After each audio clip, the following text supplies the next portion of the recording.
It is time for the Berkshire Edge on air. You can find the Berkshire Edge at the berkshireedge.com. You heard the dong dong because someone went upstairs. I have a little app that lets me know when someone's at the front door or back door. Anyways, the berkshireedge.com, 24 hours a day, 7 days a week. They're there with you, and they join us on a weekly basis, and we touch on just some of the stories that you'll find at the berkshireedge.com. Good morning, guys. Good morning. Good morning. Good morning. Good morning. All right, we're down and at it right now. We're going to drone on for a while. Why here. not? There's nothing Oh, wrong with do. I won't say anything about it for the first 10, 15 minutes. it. You're licensed to drone in this Yes. airspace. We are oh, good. I'm glad. We have permission to drone. However, Great. there are limits. All right. Well, let's start off with have permission because we do it anyway. supporters of the Home Rule petition. Of course, this was all up and held up in Boston, right? Big meeting. Boston, yes. Well, there is a proposal floating about to restore horse racing at the Great Barrington Fairgrounds, and a track in Boston area is thinking about this, but they will need permission from the state in order to get a license to have horse racing and betting, of course. And some local opponents of this idea have mounted a serious and vigorous campaign against this idea. Although some in Great Barrington feel that it would be a boon to local businesses, but nevertheless, the opponents have taken their case to the legislature. And we have a story that how several of them went before the House and the Joint Committee on Consumer Protection. And in fact, we have our lead photo is Smitty Pignatelli, our state rep for this area, and one of the selectmen, Lee Davis, Great Barrington selectmen, were there in Boston on Friday. Plus, this is going beyond Great Barrington because there are several groups that have been formed and several individuals who also went to Boston who aren't in the photo. But there are people from South Egremont and others, Sheffield, other surrounding towns who have joined in this, in this fight to allow the town to approve whether or not we have racing that should not be imposed on us by the state. Yeah, so this is a home rule issue, but it's really it's also driven by people who don't want horse racing itself. There's nobody in this group that is fighting for horse racing. No, I wouldn't think so. It's Right. it's interesting Except the because casino owners. Yeah. Well, I was going to say it's interesting because when you deal with states in today's tight economy, if they can make tax dollars out of something that goes into the state coffers, you really got to fight hard, and it's obvious that people are organized, and we'll see how successful they can be bringing their case to Boston, and obviously they have to get a bunch of other people on board in Boston. It's going to be interesting to see what happens. Home rule versus the state. I want to add to this.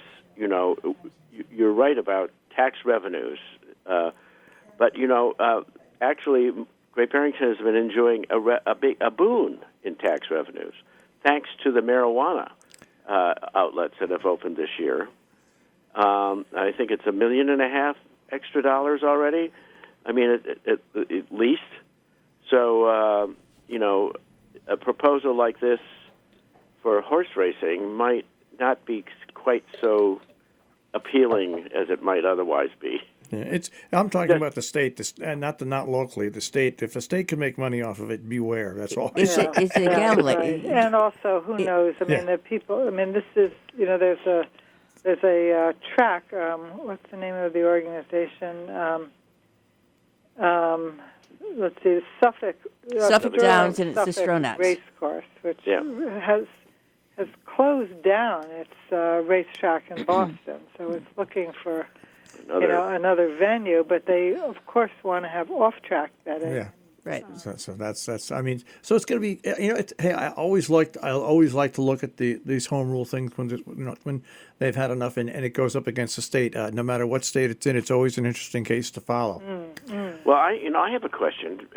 Like in Connecticut, for you guys, do towns have a home? Can towns decide whether or not to have a casino? Well, here's what the problem is in Connecticut. That Lime Rock Park has been long established, and some local people don't want them to do certain things. So the zoning board got involved, and then the state now is involved because the state is the one who regulates racetracks and what racetracks can do. Right. Not home rule. It's never been that way because the legislature is on a state level. It wasn't made on a local level. So there's actually state statutes. Right. And so that's why we're so interested in following the case that's going on in Great Barrington. It's a horse of a different color, but it's a lot of the same thing. It's going to be very interesting to see how both those work out.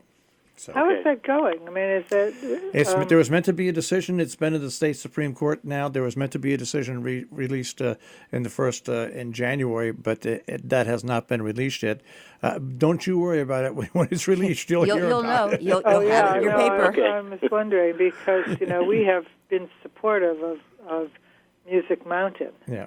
It'll be interesting to see what happens. We'll not be able to have its Sunday concerts. Oh, I think no matter what happens, Music Mountain will have their Sunday concerts. I've well, just got a but they'll feeling. be drowned out by the. No, I think they can rearrange the times for everything. I think if push came to shove, I bet you that both places could relax a little bit on when their times are and make it possible. I have faith in humanity, and we also hosted an open forum session with members supporting the track and supporting not having the track. So it's we'll see what happens. I'm sure it's the same arguments that we have here. It's I mean, and we've had lots of debates among our commenters. About whether this is good for Great Barrington or not. The problem. I think most of the people who oppose it do not say that it's not good for Great Barrington. They're opposing it because of concern for the way the horses are treated. Yeah, so this is they're slightly different cases, but they're still home rule versus state. So it'll be interesting to see how it goes. Right. Let us go on to the Boston Symphony Orchestra. Oh, yeah. Yes. Well, its CEO and director for many years, Mark Volpe, is retiring. And this is he has really led the BSO into a big expansion out here in the Berkshires with new performance spaces and year-round with spaces for year-round programming, a brand new Lindy Center concert hall that is year-round or could be year-round, and so that the BSO and its Tango and its Berkshire home is not just reliant upon the shed, which is an open air venue. So that's it's a passing. He's been there. He's been president and CEO for 23 years. Yeah. So, and according to our article, he has done an enormous amount. I mean, he has, he's built the BSO endowment, and so it's now the largest of any American orchestra, and Volpe tripled it. They now have an endowment of $456 million with an annual budget of $107 million. So they and Volpe raised $760 million. So this is, and then they've gotten 6 Grammy Awards. He's negotiated 6 labor contracts. He's gotten 40 corporate sponsorships and 50 recordings released. So he has done quite a bit. Yep, it's I resisted from saying the CEO of the BSO. I just wanted you to know that. CEO of the BSO, right? I like well, that. he is. I That is know. what he is. So, Well, he is CEO of the BSO. you get a CEO like that has done like that. You let him have his full run of 20-some years because those type of individuals come along once in a lifetime. I in an know. organization. I know. It's Yeah. a real blow to. Well, he'll be here through this year. season. He's Yeah. going to retire in February 2021. So this will be his last year, and it gives them a year to search for somebody else. Okay, let's go back to the smoke now in Great Barrington. The select board has determined only 7 pot stores, one for each ward. No, that's right. Yeah, very well. Well, if we had wards, I know. Yeah, right. yeah. I mean, this is an embarrassment of riches, I suppose, in a way. I think they're being fair. 7 pot stores and 7 liquor stores. I mean, the people in Right. Great Barrington should be riding around in beds pretty soon. Well, what are the things? What are the You're things riding around what? In beds because they're not going to be able to to walk. drive? Yeah. Right, but yeah, bed push. It's a new gig. It's a new Well, gig economy. it is But- quite remarkable how it didn't take long, did it, for Great Barrington to become the kind of central distribution center. the minute the state approved, the sale of marijuana, the Great Barrington really took advantage of it. Like you say, it's like in real estate: location, location, location. Yeah, right. Well, right. I guess, yeah. It is quite remarkable, though. But it is a huge boon to the local economy. But there's still some feeling that this is kind of an evil source of income. But interesting. I mean, as they reported at the meeting, I mean, there are now 5 agreements have been signed for retail cannabis operations in Great Barrington. But actually, 4 of them were sought in the first year. Yeah. And since then, only 1. So there hasn't exactly been a rush. So there's only 1 open. So to speak. Yeah, a rush. Right? There's only 1 opened, and that's Theory Wellness on Stockbridge Road, and their lines are still long. But there's another one that's being built out near the bagel store called Rebel or Rebel, Rebelle. And then there's a third one that's going to be right downtown next door to Tom's Toys. And I don't know where the other... There's going to be another one in Sheffield as well. Yeah, so there's good. Yeah, that's right. at least one. Yeah, at least. Yep. And there's going to be another one in Stockbridge, I think. So, Or gee, I'm just curious. Like, how do you compete? How cool! Like, how do you compete? Well, the do you way have the liquor specials? stores Yeah, compete. that's exactly right. Yeah. Okay, you get your local people, and you. There you go. Well, I think there's... but I think I think you should I've- throw horse I've- racing into this immediately. we're going to set up and start doing some interviews on medical marijuana here in Connecticut and Massachusetts, and also with Theory Wellness, because when I talk to some of the owners, it's not only the tax dollars but the jobs that they're now providing for mostly young people. I mean, there's a yes. Is there a downside? Absolutely, but I think right now, for the rush of it and what's going on, I think Great Barrington's actually handled it pretty well, to be honest with you. They really have. Well, what's surprising to me is the market for this. Who knew? That it would be so popular, Yeah. and it's quite astounding. Well, I was yesterday having a conversation with the marketing director, of Canna Provisions, which is in Lee, and they are also doing very good business, and they are stressing the the health factors of marijuana. And if you're going to have a panel, you should probably have them represented as well. And they are people who have been running marijuana facilities or cannabis facilities for the last 10 years, both in California in Colorado, and now they're here in Massachusetts. But they are really talking about this as a lifestyle and a health, part of wellness and health. So they're trying to reposition marijuana, and they make some interesting points. Yeah. Let's move on to, on the lighter side, as you say, with one of your writers. Oh, yes. Oh, well, this is, yeah. Yeah, go ahead, Marcy. Well, no, this is really something that we can talk about, but your readers really have to read it. We have a very talented writer named Sheila Clary, who has written a poem to her daughter, and what she has done is taken a poem by Andrew Marvell and reworded it, and it's hysterical. I mean, it's about the constant struggle with her daughter to get her daughter not to wear the same T-shirt that she's worn for 5 days already. School. To school.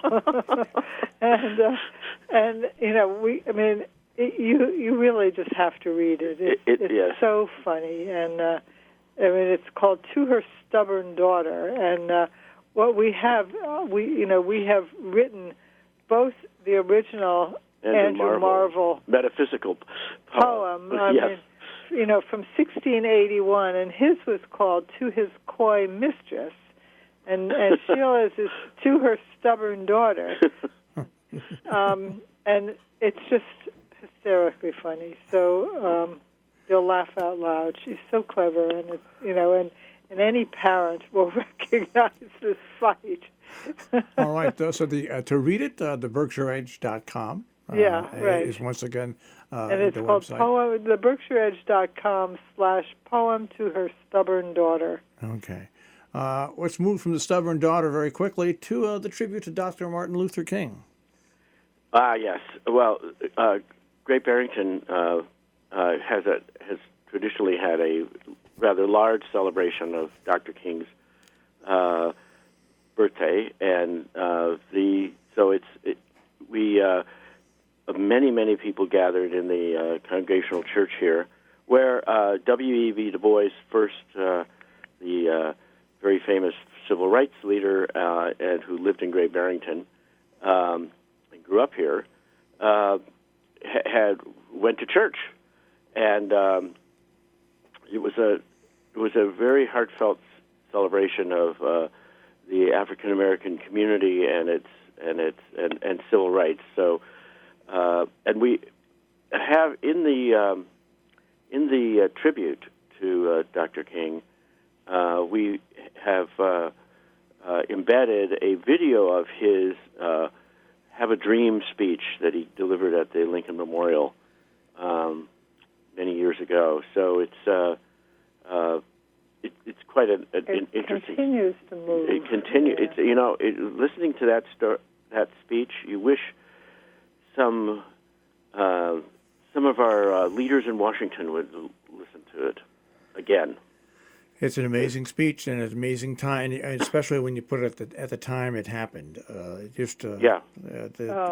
It was a truly it's just amazing. We play it every Martin Luther King holiday. We play that. You do? Oh, you do? Yeah. Absolutely. Isn't it wonderful? I mean, it's so resonant. Yeah, I was gonna say it just makes you feel. You hear it and you feel better after you play do, it. You feel proud actually that you feel like the spirit of America has been revived with that speech. Well, we will wrap things up with Kendra Smallwood and Emma Blair, right? Oh yeah, this is a new little business that these two have introduced, which is establishing a workspace for freelancers. A co-work space, right. So that you're not just a freelancer with an office in some building somewhere, but you have a little collaborative of freelancers that could kind of interact with each other, and it sounds like a real community. It's kind of like a co-op, and it's a brilliant idea, and I'm wondering. It's going to be here in Great Barrington, but I'm wondering if this concept will spread to other communities. It probably should. Well, it is. It has spread all over the world. There was a company called WeWorks, which provides co-working space, but this is really on a much, smaller a much more level. local level. Yeah. There are a lot of people working at home here in the Berkshires, and and a lot of people who are feeling lonely because they're working at home, and so this is really a place where people can come in, and there will be a conference room which will be shared. Right. But they and this is for people who really don't need a full-time office also. And office space is at a premium around here and also expensive. So they're hoping to have something that will be reasonably priced, that will be very congenial, where people can drop in and out or work full-time. So it's it seems perfect for the Berkshires. Yeah, it does. And I'm surprised nobody has done it before. But they're opening. They're hoping to open. To get at least 10 commitments, so they can open in mid-March. They're not going to open unless they have 10 people, and they want to charge $300 a month for membership, and you can come and go as you please. And they'll have Wi-Fi and a conference room, and it'd just be a community. Yeah. And as if I've myself have been in that situation as a freelancer, and to have that sense of a community at your fingertips is just really nourishing, I think. Right. It's a sense of support. It's emotional. Yeah. It's not only emotional support, but it's actually physical support, and it's Yeah. being around other people, and it's bantering forth. And if you're open and you're an entrepreneur, then you like to envision and speak with other entrepreneurs and share ideas. It really is a smart idea. Right. Yeah, it's a brilliant idea, actually. Yeah.